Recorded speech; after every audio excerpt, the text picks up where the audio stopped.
उसके बाद आगे कंटिन्यू करेंगे।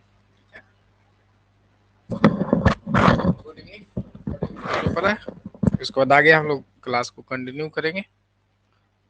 चलिए, तो आज का जो सेशन है वो सिर्फ एमसीक्यू है, ठीक है। आज हम लोग क्या करेंगे, एमसीक्यू करेंगे।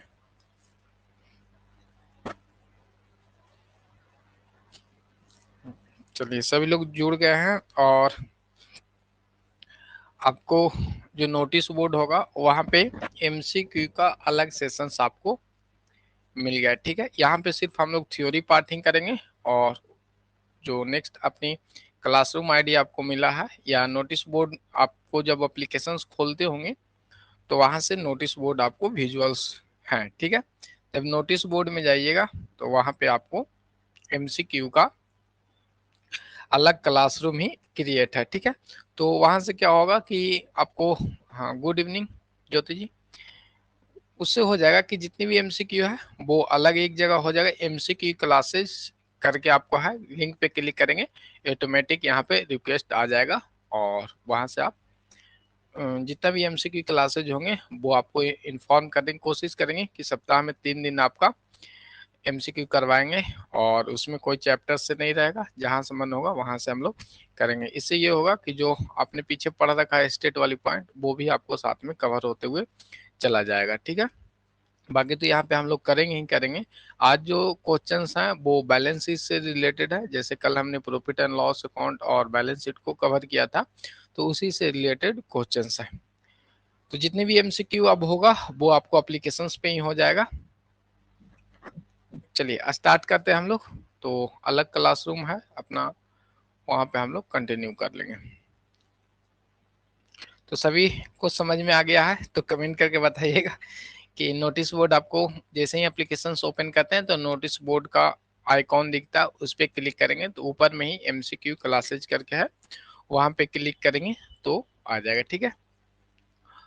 और आज आपका संडे, लेकिन आपका क्लासेज क्लोज था, कल आपकी क्लासेज क्लोज रहेगा, ठीक है। पटना जाना है तो कल का क्लासेज आपका क्लोज रहेगा, आज ही कर लेंगे। बीएसटी वाले को भी रात में 8 बजे क्लासेज है तो उनको भी कवर कर देंगे। कल की क्लासेज आज ही, या उनका और आगे की छुट्टी है तो उस दिन मैनेज हो जाएगा, ठीक है। चलिए, तो सभी लोग उसमें ज्वाइन कर लेंगे। नेक्स्ट जो एमसीक्यू होगा वो आपको वहीं से स्टार्ट होगा। कहाँ से स्टार्ट होंगे आपका, एमसीक्यू क्लासरूम में ही एमसीक्यू चलेगा यार। क्वेश्चन नंबर 1 से हम लोग आज स्टार्ट करेंगे। और जैसा कि अपने को क्लासेज जो चैप्टर्स करेंगे वो एक दिन करते हैं तो एक दिन का समय जाएगा, ठीक है। या जैसा कहिएगा वैसा कर लेंगे, जैसे ही चैप्टर समाप्त होगा उसका एमसीक्यू कर लेंगे। टाइमिंग मॉर्निंग में रखेंगे और मॉर्निंग का हाल तो प्रवीण जी आपको पता है, इसीलिए 3 दिन ही है। कोशिश करेंगे कि सप्ताह में 3 दिन इन्फॉर्म कर देंगे आपको। 7 बजे का टाइम रहेगा, टाइमिंग 7 बजे रहेगा। जिनको मॉर्निंग में पढ़ना रहेगा 5 से 7 उठ के वो अपना जीके जीएस जो भी पोर्शन पढ़ते होंगे वो पढ़ लेंगे, ठीक है। हम 7 से आपको आधा घंटा रखेंगे, या तो फिर 7:30 से रख लेंगे, ठीक है। कि 8 बजे तक हो जाएगा। वो जो भी मैटर रहेगा वो इन्फॉर्मेशन हम आपको वहाँ पे प्रोवाइड करा देंगे 1 घंटा पहले। टाइमिंग, हाँ स्कूल भी खुल जाएगा। हाँ स्कूल खुलेगा 1 तारीख से, तो स्कूल का टाइमिंग 10 बजे हो जाएगा, ठीक है। बिहार में जो स्कूल खुलता है तो डे हो जाता है ना ऑटोमेटिक। तो 7 बजे नहीं, स्कूल नहीं खुलेगा ना, खुलेगा तो 10 बजे से है। अच्छा कमेंट करके बताइएगा, अभी तो टाइम है ना स्कूल खुलने का, आप लोग कमेंट करके बताइएगा फिर उसके हिसाब से टाइमिंग रख लेंगे, ठीक है। मॉर्निंग रहेगा नहीं, मॉर्निंग नहीं रहता है। जुलाई में आपका स्कूल खुलेगा तो वो 1 तारीख से, अच्छा ठीक है ना, वो देख लेंगे, ठीक है। अगर मॉर्निंग रहेगा तो फिर शाम वाला बैच में रखेंगे ना।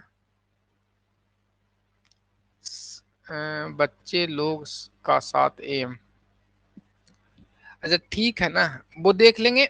मॉर्निंग यदि रहेगा तो शाम में 3 ही दिन तो करना है ना, कभी भी करवा देंगे, ठीक है। 9 बजे, 9 बजे से, अच्छा 9 बजे से दिन में, दिन का मॉर्निंग क्लास है 9 बजे से दिन में कैसे करेंगे जी, कि रात में कर रहे हैं।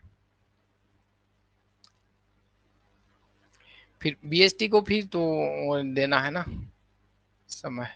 चलिए कोई नहीं, आगे स्टार्ट करते हैं, बाकी देख लेंगे ना। अभी तो शेड्यूल आपको दिन भर तो अभी फ्री में ही है ना, तो ज्यादा देर का अपना एमसीक्यू थोड़े ना रहेगा। Devendra Kumar Gupta ji, good evening. ज्यादा देर का सेशन नहीं रहेगा ना, वो आपको 15-20 क्वेश्चंस करेंगे और उससे आपको ज्यादा बर्डन भी नहीं होगा, एमसीक्यू भी आपको क्लियर होते चला जाएगा। और स्टार्ट हम लोग कंसेप्ट से ही करेंगे, शुरू से करेंगे, ठीक है, वहां से लेंगे और वो अपना बीकॉम वाले पोर्शंस को करते हुए चले जाएंगे। चलिए आगे देखते हैं, क्वेश्चन नंबर 1 पे हम लोग आ जाते हैं और स्टार्ट करते हैं। ज्यादा प्रवचन ठीक नहीं है, समय अपने पास कम है, आपको भी पता है। अब आपको 58 दिन बच रहा होगा, उसमें आपको भी तैयारी करनी है। क्वेश्चन नंबर 1 आपके सामने है स्क्रीन पे। Schedule 3 part of the company act 13 deal with the which one of the following. इन्हें आपको पूछा गया कि कंपनी अधिनियम 2013 की अनुसूची 3 में भाग 2 का निम्न में से किसका संबंध है, वो आपको बताना है। परवीन जी, सुरभि जी का बी ऑप्शन, रीना कुमारी का डी ऑप्शन आ गया। अब रीना जी मतलब कल आपने क्लास नहीं किया, ठीक है, जबकि ये जो पोर्शंस क्वेश्चंस आपके सामने हैं वो लगता है 3 4 5 कितने बार बताए होंगे, वो तो आपको ध्यान में हो जाना चाहिए था, ठीक है। जैसे ही शेड्यूल की बात आ रही है, कंपनी अधिनियम अनुसूची 3 की बात आती है, तो इसमें जो आपका भाग 1 में कहा गया है बैलेंस शीट का, किसका कहा गया, बी ऑप्शन जिनका जिनका वो सही है, ठीक है। भाग 1 यानी अनुसूची 3 के भाग 1 में बैलेंस शीट के बारे में पहला जो है भाग 1 आता है, तो वो बैलेंस शीट का है। सेकंड क्या है, प्रॉफिट एंड लॉस अकाउंट, दो प्रॉफिट एंड लॉस दो पार्ट है, तो भाग 2 आता है, ठीक है। तो इसका चर्चा भाग 2 में है, वो आपको ध्यान में रखना है। तो सभी का ऑप्शन, ज्योति जी का बी ऑप्शन, परवीन जी का सुरभि डी, कुमार सभी का बी ऑप्शन आया है, तो ये अपना राइट आंसर हो गया, ठीक है।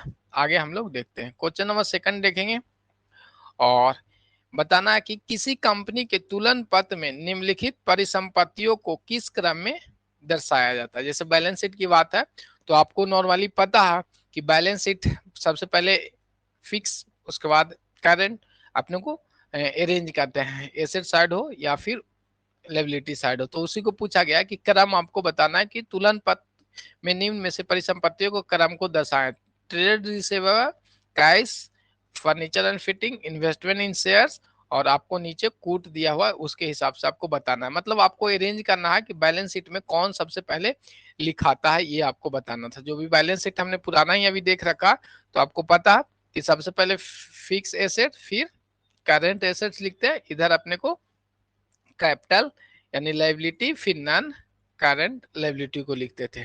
तो सी ऑप्शन, सुरभि जी का सी ऑप्शन आ गया है, रीना जी का सी ऑप्शन आ गया। तो सबसे पहले फिक्स एसेट इसमें देख लेंगे कौन सा, फर्नीचर है, फिटिंग फिक्स एसेट है, तो 3 पॉइंट इसमें। बाकी ज्यादा ऑप्शंस भी देखेंगे ना, प्रियंका कुमारी का डी ऑप्शन है, यहाँ पे देख लेंगे। सबसे पहले इन्वेस्टमेंट कहा जाता है, फर्नीचर एंड फिटिंग जो है फिक्स एसेट्स के अंतर्गत आता है, जो सबसे पहले आपको लिखाता है। तो यहाँ पे सिंपल देखेंगे, कूट में दिया हुआ है, तो यहाँ पे देखेंगे कि 3 है, बाकी अनदर ऑप्शंस में 3 है नहीं है। और ऐसे भी यदि नहीं समझ में आया, तो सबसे पहले क्या लिखाएगा वो हमने चेक किया, ठीक है। या तो हम लोग देख लेते हैं कि सबसे लास्ट में क्या लिखाएगा, तो सबसे लास्ट में आपको क्या लिखाएगा, जो अपना तरल पदार्थ है, यानी सबसे तरल कौन है, कैश है, क्या है, कैश है, तो सबसे लास्ट में आएगा कैश वाला पार्ट। तो 2 नंबर जो है सबसे लास्ट में होना चाहिए, और किसी ऑप्शंस में नहीं है, तो आगे सब पढ़ने की जरूरत भी नहीं, यहाँ से कम। यदि और किसी में रहता तो सबको हम लोग मैच करवाते। तो सी ऑप्शन अपना सही है, ठीक है। या तो पहले आगे से देख लेंगे, या नहीं समझ में आ रहा है कि फिक्स एसेट कौन है, तो उसको क्या करेंगे, पीछे से देख लेते हैं ना, कि आपको पूछा गया कि किसी कंपनी के तुलन पत्र में निम्नलिखित परिसंपत्तियों को क्रम को दर्शाएं। मतलब जो पहले फिक्स पार्ट होगा वो ऊपर, उससे कम फिक्स नीचे, सबसे लिक्विड वाला जो एसेट्स होगा वो होगा।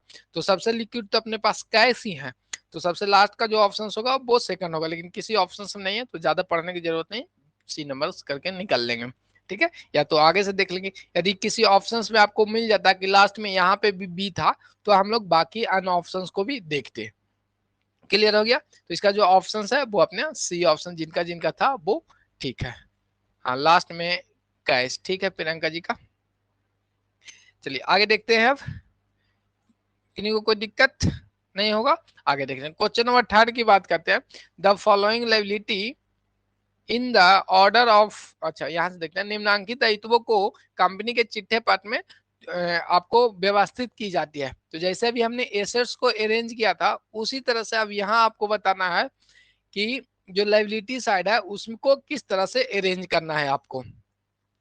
तो first option bank overdraft, bank loan, अंश पूंजी और टैक्सेशन। तो सिंपल सबसे पहले देख लेंगे, या तो फर्स्ट में क्या रखना है आपको वो आपको पता होना चाहिए। तो सबसे पहले या तो कैपिटल हो जाएगा, लायबिलिटी में आते हैं तो कैपिटल अपने पहले सबसे पहले होगा, और उसके बाद तो थर्ड नंबर का ऑप्शन यहाँ पे भी है यहाँ पे भी है। तो अपने को तो और आगे देखना पड़ेगा, क्या और आगे देखना पड़ेगा। उसके बाद या तो फिर लास्ट में देख लेते हैं कि सबसे लास्ट में कौन आ सकता है। तो बैंक ओवरड्राफ्ट क्या होगा, बैंक ओवर ड्राफ्ट अपने को क्या है लास्ट में आ सकता है। इसके बाद provision for taxation, bank loan, ये सब तो नहीं आएगा, ठीक है। तो सबसे लास्ट में कौन आएगा, बैंक ओवर ड्राफ्ट। तो सबसे लास्ट में इसमें देखेंगे कि ये भी मैच कर गया, ये भी मैच कर गया, तो बाकी अन्य ऑप्शंस को देखने की जरूरत नहीं है। तो कौन सा ऑप्शन हो जाएगा, डी ऑप्शन हो जाएगा। सुरभि जी का डी, और अच्छा परवीन जी का सी, दोनों ऑप्शन में उनका गलत गया है। तो सिंपल देखे ना कि ऑप्शन से भी जैसे कूट में दिया रहेगा तो थोड़ा सा तो डिफिकल्टी है, बट दिमाग लगाएंगे तो आसानी से हो जाता है। सबसे पहले ऐसे जो बैंक ओवरड्राफ्ट का मतलब क्या हुआ कि बैंक से आपने एक्स्ट्रा अमाउंट निकाल रखा है, तो ज्यादा लिक्विडिटी इसमें है ना, लोन की अपेक्षा इसमें भी ज्यादा है। इसमें भी टैक्स प्रोविजंस का से भी ज्यादा क्या है, कैश वाले पॉइंट में अपना का होता है। तो सबसे लास्ट में तो ये आएगा, अन ऑप्शन में लास्ट में इसमें था, लेकिन फर्स्ट वाले के ऑप्शन में अपने को कैपिटल सबसे पहले लिखते हैं, उसके बाद लोन को लिखते हैं, ठीक है। अपने को प्रोविजंस लिखते हैं, फिर लोन लिखते हैं, फिर बैंक ओवरड्राफ्ट लिखते हैं। तो कौन सा ऑप्शन है, डी ऑप्शन सही हो जाएगा, ठीक है। कैपिटल के बाद लोन, फिर प्रोविजन, फिर अपने को लिक्विडिटी के हिसाब से लिखते हैं। क्लियर है, किन्हीं को कोई दिक्कत है तो कमेंट करके बताइएगा। चलिए तो आगे स्टार्ट करते हैं। क्वेश्चन नंबर 4 पे हम लोग आएंगे। क्वेश्चन नंबर 4 देखेंगे कि निम्न में से कौन सा एक निश्चित तिथि का वित्तीय स्थिति दर्शाता है। तो कल ध्यान से सुने होंगे तो वो आपको ऑप्शन बन जाएगा, व्यापार खाता, लाभ हानि खाता, निर्माण खाता और आपको आर्थिक चिट्ठा। तो जल्दी से कमेंट करके बताइएगा। बताना है कि निम्नलिखित में से एक निश्चित तिथि को आपकी वित्तीय स्थिति, ज्योति मिश्रा का, प्रीति दास का भी आ गया है, सुरभि जी का भी डी ऑप्शन, शिल्पा कुमारी डी ऑप्शन, बिल्कुल सभी का जो राइट आंसर आ रहा है, देवेंद्र गुप्ता का डी ऑप्शन। सिंपल देखेंगे कि आर्थिक चिट्ठे आपको क्या है, एक सर्टेन डेट को, रीना कुमारी डी कुमार, सभी का डी ऑप्शन आ रहा है। तो बैलेंस शीट एज ऑन लिखते हैं, मतलब उस डेट को 31 मार्च 2023 को हम लोग बना रहे हैं, तो उस डेट को आपकी वित्तीय स्थिति क्या है कंपनी का, वो बैलेंस शीट आपको शो करता है। पुष्पा कुमारी क्या, पुष्पलता कुमारी। चलिए ठीक है, डी ऑप्शन सभी का सही है। तो आगे देखते हैं, क्वेश्चन नंबर 5 पे आते हैं। क्वेश्चन नंबर क्या है, 5। आर्थिक चिट्ठे में निम्न में से किसे दिखाया जाता है, ये आपको कमेंट करके बताना है। कि बैलेंस शीट की हम लोग बात करते हैं तो बैलेंस शीट में निम्न में से किसे दिखाते हैं, वास्तविक संपत्ति, कृत्रिम संपत्ति, उपयुक्त में दोनों, उपयुक्त में से कोई नहीं। तो बैलेंस शीट सी ऑप्शन, ज्योति जी का सभी का सी ऑप्शन, सभी का प्रीति दास सबका, डी कुमार का भी सी, देवेंद्र कुमार का सी, जो कि बिल्कुल राइट है। अपने क्या है, रियल पार्ट हो या फिक्सेशन वाले हो या आर्टिफिशियल हो, वो सभी को हम लोग बैलेंस शीट में दिखाते हैं। तो सी ऑप्शन राइट हो जाएंगे। चलिए आगे चलते हैं, हम लोग क्वेश्चन नंबर 6 पे आते हैं। क्वेश्चन नंबर 6 देखेंगे कि अदत्त व्यय को चिट्ठे में दिखाया जाता है। क्या अदत्त व्यय की बात करें तो चिट्ठे में दिखाया जाता है, वो आपको बताना है। व्यापार खाता, लाभ हानि खाता, बैलेंस शीट के दायित्व पक्ष में, और आपको आर्थिक चिट्ठे के संपत्ति पक्ष में। आउटस्टैंडिंग की बात करें तो आउटस्टैंडिंग कहाँ पे हम लोग दिखाएंगे, आउटस्टैंडिंग व्यय है, देखिए यहाँ पे खर्चा बाकी है, क्या है आपको, क्या है खर्चा, आपने कहीं से, बच्चे लोग तो सिगरेट पी लेते हैं ना, चलिए इसी पे आ जाते हैं, ठीक है। गुमटी पे गए, और गुमटी पे गए, वहां से आप लोग सिगरेट लिए, जो कि अच्छी बात नहीं है, कुछ और चीज लेना चाहिए था। और ये जो बंदा आपके हैं, इन्होंने आपको दिया, तो ये उधार दिया मतलब क्या है, अदत्त मतलब आउटस्टैंडिंग, क्या है, ब्याज जो है क्या है, आपका खर्चा जो था यानी जो एक्सपेंसेस था वो बाकी रह गया, आपने पी तो लिया इसको, ठीक है, बट जो पैसा वो तो देते नहीं है आप लोग, तो वो बाकी रह गया, तो आपके लिए वो क्या हो गया, लायबिलिटी हो गया, क्या हो गया, लायबिलिटी। उसी तरह से कंपनी की बात करते हैं तो कंपनी का कोई खर्चे थे वो उसने कर लिया तो कंपनी के लिए भी वो लायबिलिटी हो गया, तो अब लायबिलिटी है तो वो लायबिलिटी साइड में ही आएगा, कहाँ पे आएगा, लायबिलिटी है तो लायबिलिटी साइड में आएगा, जनरली वो बैलेंस शीट में जाएगा, ठीक है। आगे देखें, क्वेश्चन नंबर 7 पे हम लोग आते हैं। क्वेश्चन नंबर 7 देखेंगे, पूर्वदत्त किराया माने प्रीपेड रेंट की बात कर रहे हैं, पूर्वदत्त किराया तलपट में दिया है, ठीक है, तो इसे दिखाया जाएगा व्यापार खाते में, लाभ हानि खाते में, आर्थिक चिट्ठे के लायबिलिटी साइड में और आर्थिक चिट्ठे के एसेट साइड में। तो कमेंट करके बताएगा, प्रीपेड की बात कर रहे हैं हम लोग कि पहले ही पेड कर दिए, मतलब आप जिस रूम में रह के पढ़ रहे हैं या जो किराए पे आप रह रहे हैं तो क्या करते हैं, नेक्स्ट मंथ का आपने अभी पेमेंट कर दिया तो वो आपके लिए एसेट्स हो गया। मान लेते हैं कि 30 तारीख होते ही हम खाली करके जाएंगे तो वो मुझे पैसा लौटाएंगे ना, तो वो होता है आपके लिए एसेट्स। तो कंपनी के थ्रू में वही होता है कि उनका कुछ किराया था गोदाम का, वो दे रखा था, उसके एवज में उन्हें रिटर्निंग मिल सकता है, इसलिए वो एसेट्स हो जाता है, ठीक है। तो अब एसेट्स है तो संपत्ति साइड में कहा जाएगा, आर्थिक चिट्ठा में जाएगा, कहाँ पे जाएगा, बैलेंस शीट के एसेट साइड में। सभी का डी ऑप्शन आ गया था, पुष्पा कुमारी, प्रीति दास, ज्योति मिश्रा, सुरभि कुमारी, शिल्पी डी कुमार और रीना ज्योति, सभी का डी ऑप्शन है, ठीक है। प्रवीण जी का डी ऑप्शन, राइट आंसर क्या है, डी ऑप्शन। अब हम लोग आते हैं क्वेश्चन नंबर 8 पे आते हैं। अंतिम रहतिया यानी क्लोजिंग स्टॉक, क्या है, अंतिम रहतिया यानी क्लोजिंग स्टॉक एडजस्टमेंट समायोजन में दिया गया है, तो उसको कहाँ दिखाएंगे ये भी आपको हमने बता रखा है। व्यापारिक खाते में, आर्थिक चिट्ठे के संपत्ति पक्ष में, उपयुक्त में से दोनों में। जूही परवीन जी का C option, C option, Surabhi C option, Priyanka C, Jyoti Mishra C, Preeti, सभी का, देवेंद्र जी का भी सी ऑप्शन बिल्कुल। यदि आपको एडजस्टमेंट में क्या दिया हुआ है कि क्लोजिंग स्टॉक दिया हुआ, क्या दिया हुआ, क्लोजिंग स्टॉक दिया हुआ है, और तो उसको हम लोग कहाँ कहाँ लिखते हैं, एक तो प्रॉफिट एंड लॉस अकाउंट में, ट्रेडिंग अकाउंट में लिखेंगे, और साथ साथ में बैलेंस शीट में भी हम लोग लिखते हैं। तो दोनों ऑप्शन है, trading and profit and loss account यानी व्यापारिक खाता में लिख लेते हैं, ऐसे ट्रेडिंग अकाउंट में वो लिखाता है जो कल की फॉर्मेट में भी हमने देख रखा था। तो ये सब चीजें याद रखिएगा, ठीक है। तो एडजस्टमेंट की बात कर रहा है मतलब अपने को नीचे में दिया रहेगा, तो दोनों बैलेंस जो ट्रायल बैलेंस हम लोग बनाते थे उसको सम करने के बाद नीचे कुछ एडजस्टमेंट करके आपको दिया रहता है, तो इस एडजस्टमेंट को हम लोग profit and loss account, trading and profit and loss account और कहाँ पे, बैलेंस शीट में लिखते हैं।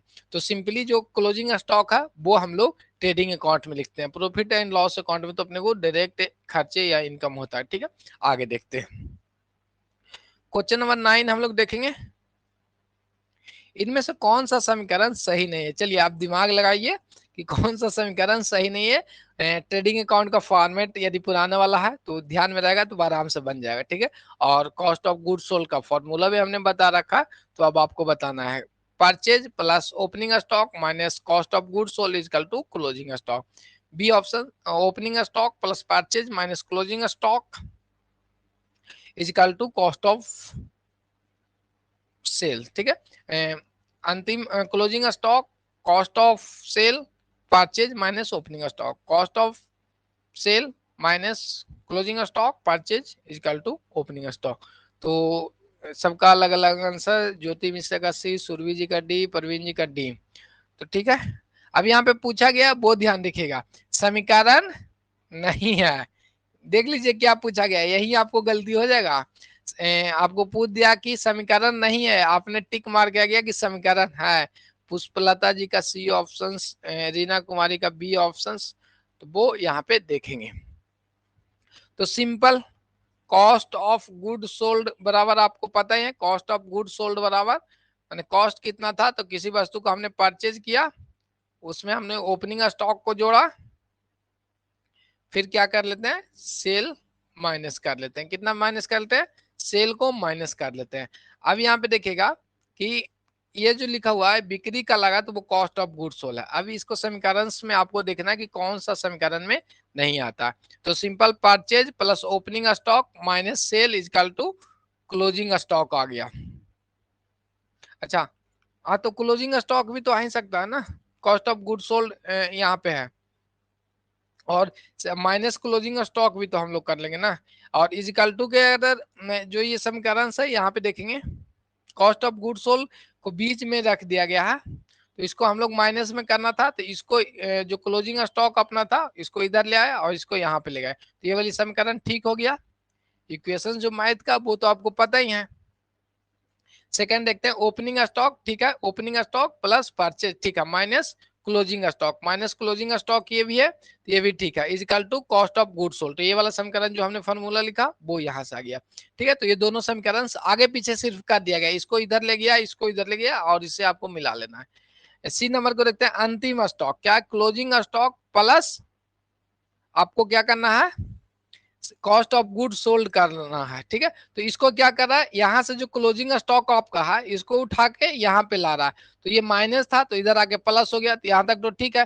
फिर क्या हो गया कि माइनस परचेज, तो इसको फिर से इसको भी लेके आ गया माइनस परचेज, तो ये भी ठीक है। तो बच कौन सा गया वो आपको बताना है। आपको बच गया ओपनिंग स्टॉक, क्या बच गया, ओपनिंग स्टॉक, तो ये भी अपना सही है। ठीक है, ये भी अपना सही है। चलिए आगे देखते हैं। कॉस्ट ऑफ गुड सोल्ड का जो फॉर्मूला लिखे हैं इसमें सेल अपना नहीं होना होगा जी यहाँ पे। ठीक है, सेल नहीं होगा जब क्लोजिंग स्टॉक ले रहे थे, तो ठीक है। चलिए आगे देखते हैं हम लोग, यहां तक ठीक था। अब देखते हैं कि ये वाला फॉर्मूला जो इंक्लूड हो रहा है उस पर देखेंगे कि विक्रय की लागत क्या है, कॉस्ट ऑफ गुड सोल्ड दिया हो माइनस क्या करा क्लोजिंग स्टॉक, तो क्या ये इधर आएगा तो सही होगा। ये जब इस साइड है purchase plus opening stock minus closing stock equal to cost of good sold आता है आपको, तो सिंपल जब ये इधर आएगा तो ये प्लस में रहेगा। ठीक है, और इसको इधर लाएंगे तो वो माइनस में होगा, लेकिन ये वाला जो ऑप्शन है वो नहीं मैच कर रहा, तो डी ऑप्शन होगा। ठीक है, हमने फॉर्मूला में सेल लिख दिया था जो कि कॉस्ट ऑफ गुड सोल्ड में होता है, जितना आपके पास परचेज किया वस्तु और पहले से आपके पास वस्तु था, लास्ट में जो वस्तु है उसको हटा देंगे तो कॉस्ट ऑफ गुड सोल्ड हो जाता है। ठीक है, तो समझ में आया किन्हीं को कि नहीं आया, कमेंट करके बताइए समझ में आया कि नहीं आया। जो कॉस्ट ऑफ गुड सोल्ड का फॉर्मूला है वो है परचेज क्रय प्लस ओपनिंग स्टॉक, सीधे लिख देते ओपनिंग स्टॉक स्टार्टिंग में। ठीक है, ठीक है, कोई नहीं, ओपनिंग स्टॉक, ठीक है, माइनस क्लोजिंग स्टॉक, ये आ जाएगा अपना कॉस्ट ऑफ गुड सोल्ड। अब इसी को समीकरण में इधर उधर करना था, नहीं समझ में आया। चलिए, ये जो अपना फॉर्मूला है कॉस्ट ऑफ गुड सोल्ड, मतलब किसी वस्तु का, यानी आप एक कंपनी में है उसका क्या है कॉस्ट कितना है वो बताना था। एक सेकेंड, इसको हम और छोटा कर लेते हैं।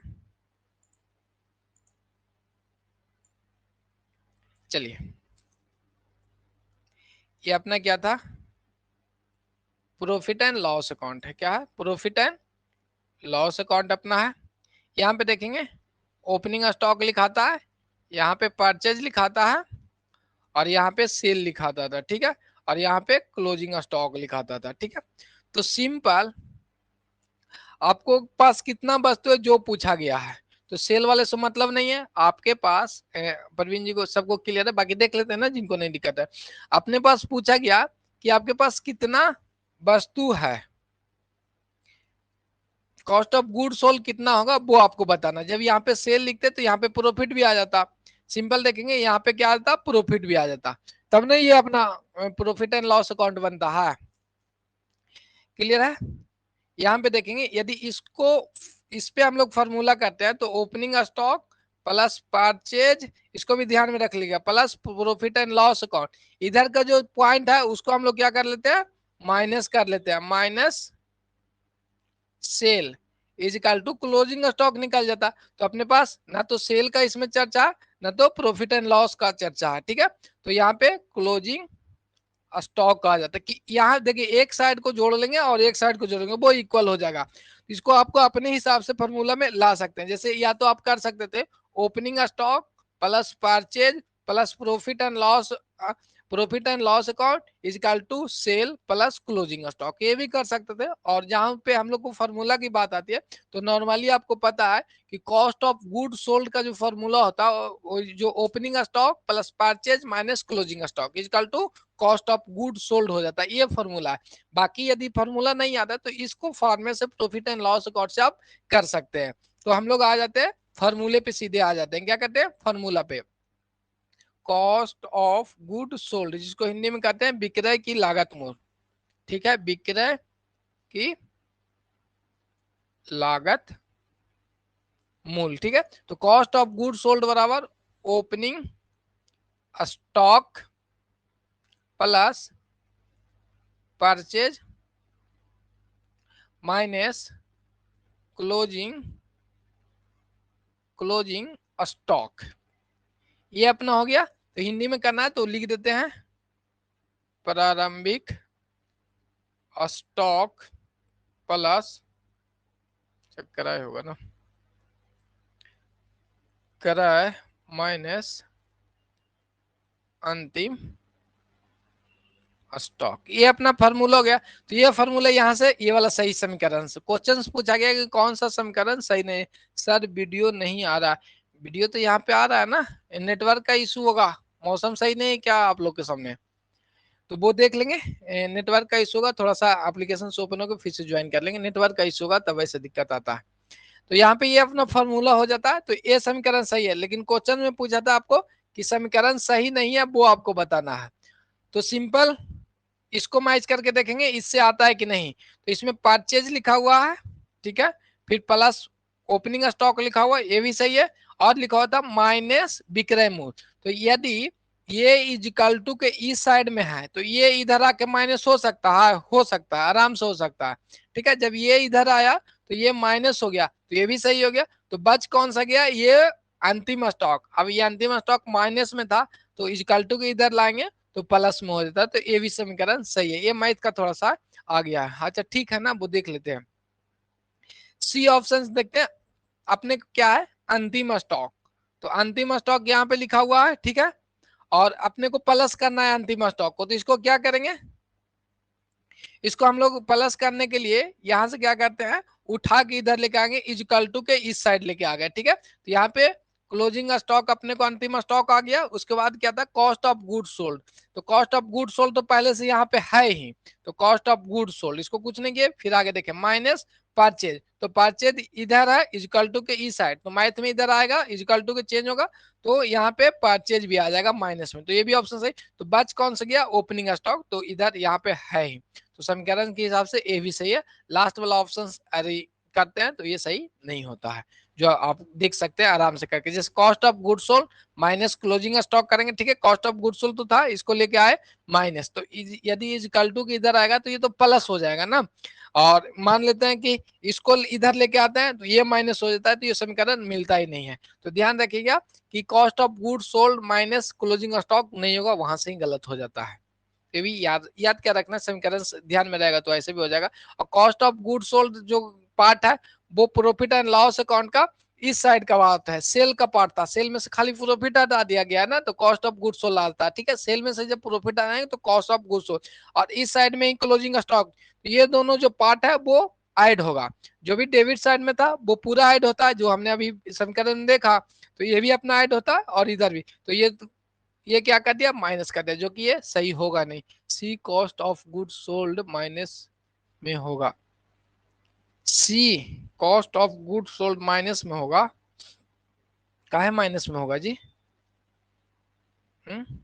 ओपनिंग स्टॉक, अच्छा क्लोजिंग स्टॉक इधर है, काहे माइनस में होगा। अच्छा सी में थोड़ा सा कंफ्यूजन है तो वो देख लीजिए, वो माइनस में नहीं होगा, वो भी सही है। चलिए सी को यदि सी जिनका दिक्कत है वो इधर देखेंगे,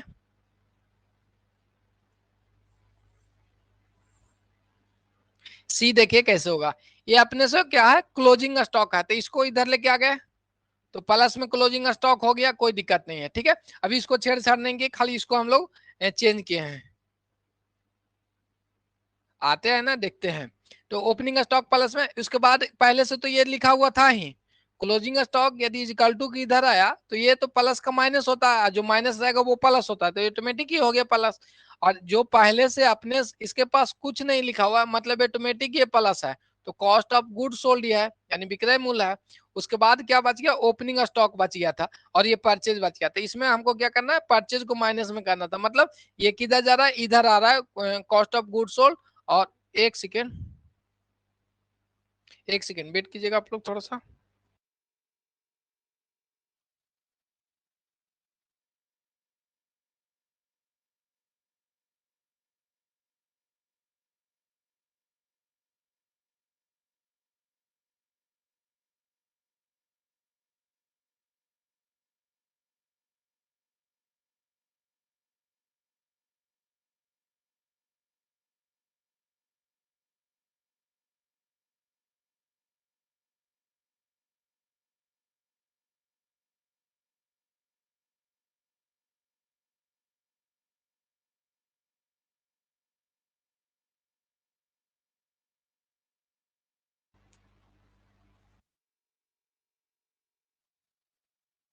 ये नहीं आ रहा होगा ना, 5 मिनट, 5 मिनट वेट कर लीजिए। इस ये क्वेश्चन अपना सही है, थोड़ा सा वो एडमिट कार्ड लाने गया है।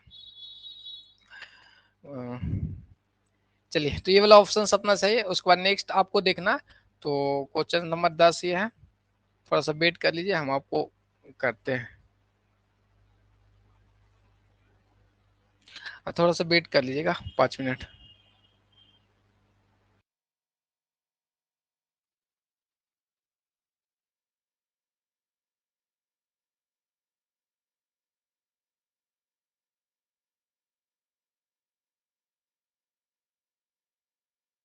ठीक है ना, 5 मिनट में हम लोग री क्लास फिर से स्टार्ट करेंगे।